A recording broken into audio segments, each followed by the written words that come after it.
السلام علیکم ورحمۃ اللہ وبرکاتہ۔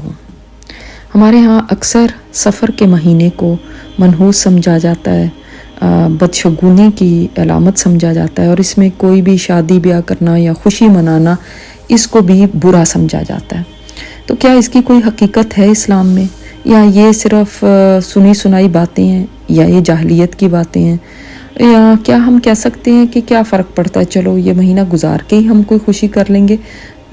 اگر نہیں بھی ایسی کوئی حقیقت، لیکن چلو بچنے کے لیے بڑوں نے کہا ہوا ہے تو ان کے مطابق ہم پھر چلتے ہوئے اس مہینے کو اوائڈ ہی کریں، کیا ایسا کرنا صحیح ہے؟ تو دیکھتے ہیں اس کی حقیقت۔ سفر اسلامی مہینوں میں دوسرا مہینہ ہے۔ اس کو سفر اس لیے کہا جاتا تھا کہ اہل عرب اس مہینے میں جنگ و جدل کے لیے نکل جاتے تھے، کیونکہ محرم تک تو حرمت والے مہینوں کی وہ بڑی عزت کرتے تھے، تو ذی الحج محرم وغیرہ میں وہ کوئی ایسی چیز نہیں کرتے تھے۔ تو جب سفر آتا تھا تو وہ گھروں سے جنگوں کے لیے چلے جاتے اور ان کے گھر خالی ہو جاتے، اس لیے اس کو سفر کہا جاتا تھا، کیونکہ سفر کا مطلب ہے خالی ہونا۔ اسی طرح بعض اہل لغت کے نزدیک بدماش لوگ اس مہینے میں لوگوں کو لوٹ مار کر کے خالی ہاتھ کر دیتے تھے، اس لیے اس کو سفر کہا جاتا تھا۔ تو دور جاہلیت میں لوگ محرم کے ختم ہوتے ہی جب سفر کا آغاز ہوتا تو چونکہ وہ لوٹ مار شروع کرتے تھے، قتل و غارت کرتے تھے، تو لوگوں نے یہ سمجھ لیا اس وقت سے ہی کہ یہ مہینہ منحوس ہے۔ اسی وجہ سے لوگوں میں یہ نظریات عام ہو گئے۔ تو یہ جاہلیت کے زمانے سے چل رہے ہیں، یہ ابھی کے نہیں ہیں۔ لوگ یہ سمجھنے لگے کہ اس مہینے بلائیں نازل ہوتی ہیں، اموات ہوتی ہیں، کاروبار میں نقصان ہوتا ہے، اس طرح کے کئی نظریات رائج ہو گئے، اور آج تک یہ سپرسٹیشس باتیں چل رہی ہیں۔ دین اسلام نے ان تمام نظریات کا رد کیا ہے کہ ان کی کوئی حقیقت نہیں ہے، اور نحوست کا تعلق کسی جگہ سے نہیں ہوتا، کسی وقت سے نہیں ہوتا، اور کسی شخصیت سے بھی نہیں ہوتا، بلکہ قرآن کریم میں سورہ شورى میں تو اللہ تعالیٰ نے فرمایا تمہیں جو کوئی بھی مصیبتیں پہنچتی ہیں وہ تمہارے اپنے ہاتھوں کی کرتوت ہیں جن کا یہ بدلہ ہے، اور اللہ تعالیٰ بہت ساری باتوں سے تو درگزر کر لیتا ہے۔ تو بجائے اس کے کہ ہم اپنی غلطیوں کو دیکھیں، اپنے گناہوں کو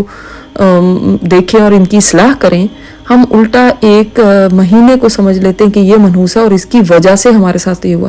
حالانکہ آپ صلی اللہ علیہ وسلم کی واضح حدیث ہے اس بارے میں کہ سفر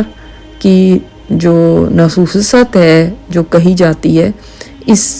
کی کوئی بنیاد نہیں ہے۔ فرمایا کوئی مرض متعدی نہیں ہوتا، نہ بدشگونی کی کوئی حقیقت ہے، نہ الو میں نحوست ہے، نہ سفر کی نحوست کی کوئی بنیاد ہے۔ یعنی یہ جو سفر کا مہینہ ہے اس کی کوئی بیس نہیں ہے یہ کہنے میں کہ اس میں کوئی بھی نحوست ہے، اور یہ بخاری اور مسلم کی روایت ہے۔ اگر ہم یہ کہتے ہیں کہ اس میں کوئی نہ کوئی منحوسیت ضرور ہے اور اس کی وجہ سے ہمارے کام خراب ہو سکتے ہیں، یا غم آ سکتا ہے، کوئی ہمارے اوپر آفت ٹوٹ سکتی ہے اگر ہم نے اس میں شادی کر لی یا ہم نے کوئی خوشی منا لی، تو یہ نبی صلی اللہ علیہ وسلم کے فرمان کی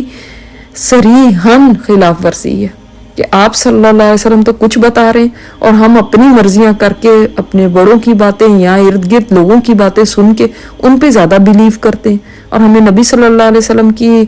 بات کے اوپر کوئی یقین نہیں ہے۔ لہٰذا ہمیں اپنے نبی کی بات کے اوپر ایسے یقین ہونا چاہیے جیسے دن کے وقت سورج کے نکلنے کا یقین ہوتا ہے۔ اسی طرح نبی صلی اللہ علیہ وسلم کی ایک واضح حدیث ہے، آپ صلی اللہ علیہ وسلم نے فرمایا بدشگونی شرک ہے۔ یعنی بدشگونی کا مطلب آپ سمجھتے ہوں گے، یعنی کسی چیز کو یہ سمجھنا کہ یہ منحوس ہے، اس کی وجہ سے کوئی خرابی پیدا ہو جائے گی۔ تو فرمایا بدشگونی لینا شرک ہے، اور ہم میں سے ہر کسی کو کوئی نہ کوئی وہم ہو ہی جاتا ہے، لیکن اللہ تعالیٰ توکل کی وجہ سے اس کو زائل کر دیتا ہے۔ یعنی جب آپ کو توکل ہوگا نا اللہ تعالیٰ پہ، جب آپ اس پہ ریلائی کریں گے تو اللہ تعالیٰ اس چیز کو بھی ختم کر دے گا اگر کوئی وہم آیا ہوگا۔ ابن ماجہ کی روایت ہے۔ تو اپنے ایمان کو مضبوط کریں کہ ہر نفع اور نقصان اللہ کے ہاتھ میں. اگر اللہ تعالیٰ کوئی شر پہنچانا چاہے گا تو کوئی چیز اس کو روک نہیں سکتی، اور کوئی خیر دینا چاہے گا تو کوئی مہینہ، کوئی دن، کوئی شخصیت، کوئی چیز بھی اس کو اس سے روک نہیں سکتی. اور اگر ہم یہ عقیدہ رکھتے ہیں کہ کوئی چیز اس کو روک دے گی یا کسی اور کے اندر اتنی طاقت ہے کہ وہ بھی مجھے نقصان پہنچا سکے، چاہے وہ سفر کا مہینہ ہے، چاہے کوئی انسان کی صورت دیکھنا ہے، یعنی اس انسان کے اندر کیا اتنی طاقت تھی کہ وہ مجھے نقصان دے دے یا مجھے پریشانی میں مبتلا کر سکے، تو اس کا مطلب ہے کہ انسان نے شرک کیا، اور یہ بہت بڑا گناہ ہے، چھوٹی بات نہیں ہے. تو لہٰذا یہ اگر کہنا کہ چلو کوئی بات نہیں ہم احتیاطاً ایسا کر لیتے ہیں، یہ بھی غلط ہے. بلکہ اس چیز کو بالکل ذہن سے نکال دیں کہ ایسی کوئی بھی چیز کہیں پہ بھی موجود ہے، چاہے سفر کا مہینہ ہے، چاہے وہ کسی الو کا بولنا ہے، چاہے وہ کالے کتے کا ہے، بلی کا ہے، پتہ نہیں کیا کیا اور تو ہم مات بنائی ہوئی ہیں، چاہے وہ 13 نمبر ہے یا منگل کا دن ہے، جو بھی اس قسم کی چیزیں ہیں یہ سب بیکار ہیں. بلکہ نہ صرف یہ کہ بیکار اور جاہلیت کی ہیں، بلکہ شرک اس کے اندر آ جاتا ہے. تو اللہ تعالیٰ ہمیں توفیق دے کہ ہم اپنے عقیدے کو درست کر سکیں اور شرک سے پاک زندگی گزاریں، اللہ تعالیٰ کے اوپر توکل کریں. اللہ تعالیٰ ہم سب کا حامی و ناصر ہو. السلام علیکم ورحمۃ اللہ وبرکاتہ.